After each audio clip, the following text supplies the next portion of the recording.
शूर्पणखा का बड़ा भाई रावण लंका में राज करता था।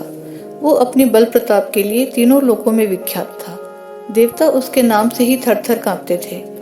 शूर्पणखा समुद्र पार कर रोती चिल्लाती रावण के पास पहुंची और बोली, भाई तुम्हारे रहते मेरी ये दुर्गति हो रही है।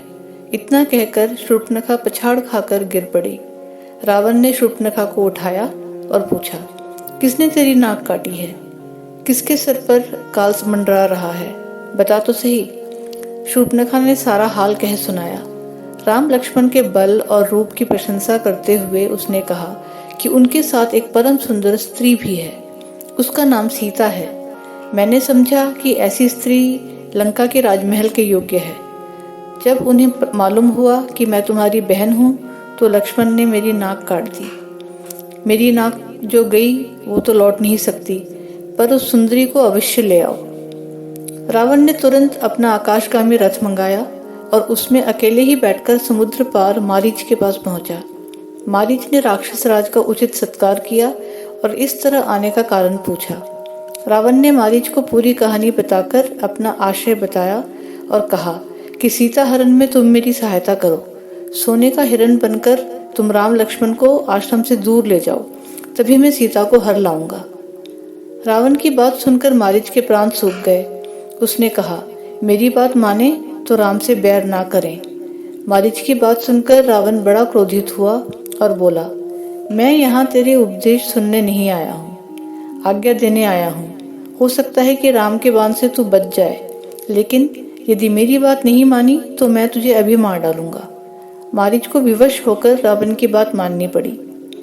रथ में बैठकर दोनों पंचवटी पहुंचे और मारीच सोने का हिरण बनकर राम की कुटी के आसपास घूमने लगा। रावण पेड़ों की झुरमुट में छिप गया। सोने के विचित्र हिरण को देखकर सीता उस पर मुग्ध हो गई। उन्होंने राम से उसको पकड़ने का आग्रह किया।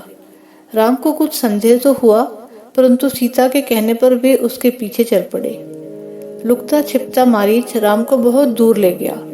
उसे पकड़ने का राम ने बहुत प्रयत्न किया, परंतु वो पकड़ में ना आया। तब राम ने एक कठोर बाण उस पर छोड़ दिया। बाण लगते ही मारीच गिर पड़ा और अपने असली रूप में आ गया। राम की बोली में वो जोर से चिल्लाया, हे सीता, हे लक्ष्मण। राम की पुकार सुनते ही सीता लक्ष्मण से बोली, आर्य संकट में है, जल्दी जाओ। लक्ष्मण ने कहा, माता अब चिंता ना करें, भाई राम का कोई कुछ बिगाड़ नहीं सकता। जो आवाज सुन पड़ी है वो बनावटी मालूम पड़ती है।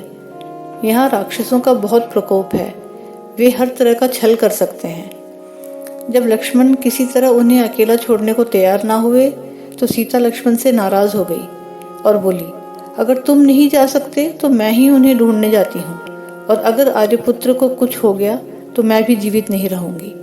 इन कठोर वचनों से आहत होकर लक्ष्मण ने लक्ष्मण रेखा खींची और सीता को उसके बाहर न आने की चेतावनी देकर राम की खोज में चल पड़े। रावण ऐसे ही अवसर की तलाश में छिपा बैठा था। सन्यासी का भेष बनाकर वो सीता जी की कुटी पर आ गया।